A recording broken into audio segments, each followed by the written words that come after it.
Well, hello and welcome to this video. Today I'm talking about the pros and cons of having your own art website. Well, it might seem obvious that you need a website as an artist. There's a few good reasons why for some people this just hasn't happened yet. When you set out to start your art business, one of the biggest projects that looms really large is that art website, right? And it can seem like a massive hurdle. What should you say on it? How many listings? What should it look like? How do you get it built? What platform do you use? Should you do it? Should somebody else do it? The questions are endless, and they can be the biggest reasons for some people why it just never gets started at all.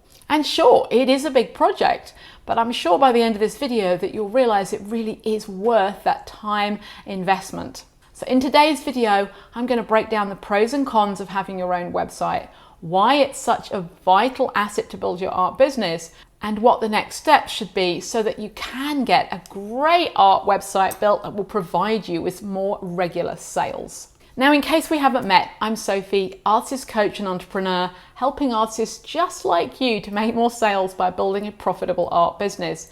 Now, if you'd like to learn more about building an art business, then that's exactly what we do on this channel. So make sure to hit the subscribe button so you don't miss out on any future content. Okay, so let's dive into those pros and cons. And actually, we're going to do the cons first so that we end on a positive note, right? So the cons of building your own art website is that really, rather than just going out and putting up something from scratch, you really want to do some research. You want to make sure that you understand things called keywords. That's the words or the phrase that your potential customer might be putting into Google or YouTube or Pinterest or any other search engine to look for, ideally, what you have to offer. So rather than blindly just putting a site up without any research, you want to find out that you really are clear on the keywords that people are going to be using so that you have those tucked away. You also want to research other artists' website. What looks like it's working really well? How is it laid out? Is it user-friendly? So you want to spend quite a bit of time up front doing the research. And a lot of people just find that is a huge con because they don't want to invest the time into doing it. They just want to go, just want a website, let's just put the blinkers on and put it up there and hope for the best, all right? Writing all the page copy, that's the next con. That can take forever, especially if you are not a writer, if it's not your core skill, right? Maybe you're a painter or a sculptor or a photographer, and the last thing you want to do is write copy for the website. So that's a big con. That's another reason why a lot of artists just don't get it done. Or you look at the site and there are ginormous images everywhere and no content. And that's not going to work for a website. Google wants to understand what your website is about, and you need to have writing on there. Also, when your customer lands on there, you need to give them something to read, or they're probably just going to leave. So deciding on how you want it to look, that's another con. What another time-wasting activity, right? You design it, you try and draw it out, and it's like, oh my God, it's such a time-consuming thing. You don't really know. You can't make a decision. Should it look like this? Should it look like that? So these are all really time sucks. And for a lot of us, it's like, well, the last thing you want to do is use your time to do all of this website-y stuff when you'd rather be doing the creative thing. You want to be in creative flow. And look, I totally get that. But these are all the reasons why a lot of people don't get a website that's working for them. It's why they don't get the website finished up and running properly, because they're not prepared to put in a bit of upfront energy to get it right.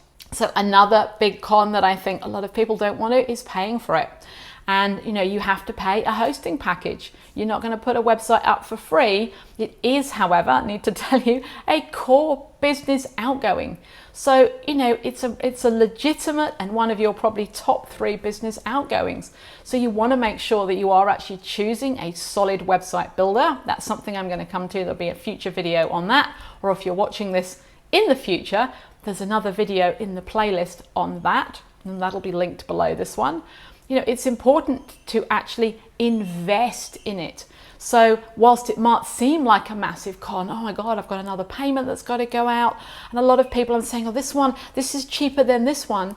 But you know what? if you do want your customers to be thinking the same thing, do you want your customers to be looking and going, well, that art's cheaper than that art, I'll buy that. It's kind of not really how you want to be. It's not how you want your customers to be looking at things either. Actually, you want to be saying, well, what's the most I can invest in my website, and what's the best package that's going to give me the best looking website with the best looking features. So instead of seeing it as a con, I want you to see it actually as a brilliant investment in your business. Maintaining it, massive con. That's going to depend on what platform you use. Some platforms like WordPress, for example, require constant maintenance and upgrades. You can't just put it up and walk away. And actually, you don't want to be doing that either. You want to be putting fresh content on, whether that's new listings, a blog article. You want new content on that website. Otherwise, it doesn't get ranked well in Google and it will be harder for people to find. So the time that it takes, the money investment, all this research up front, decisions to make, these are all big cons. But let's look at the pros for a minute. The number one pro is having your own art website is your key platform to send people to. You're out and about, you're, I don't know, networking, or you've gone to a party. What do? This is what I do. Here's my business cards. It sends you to the website. It's a place to show off what you make or what you do, right? In the old days, when I first started out and we had a website, it was a portfolio website. It wasn't expected to do anything else than other to be a kind of landing pages where your prospective gallery to go and have a look at the artwork that you've got, read your CV, where you've been, what you've done, that sort of thing. Now a website is way, way more than that. The website really should be there to make you sales and make you money, right? That's what it's there for. And one of the key things you want on your website, of course, is your mailing list. So let's get back to those cons. So it's a key platform. It's the place that you're going to show off what you make or do. It's everything in one place. And for me, that's one of the core benefits of having your own platform, is you really can have, images of your work, maybe. So as a painter, maybe you have originals, you have prints, you can have that about you that tells the story, but also gives a bit of your credentials. You can have your artist CV on there. You can have a list of your places that you've exhibited before. You can have a place for people to sign up to your website. Perhaps you have people come to your studio, so you can have a page on how people can get to your studio. If you offer web workshops, then you might want to have a link to those as well. Now, there's a caveat here. This is just because it's a place where everything in one place doesn't mean to say you want to over clutter it. So I'm going to be talking about that in the next couple of videos and how that's really crucial not to do.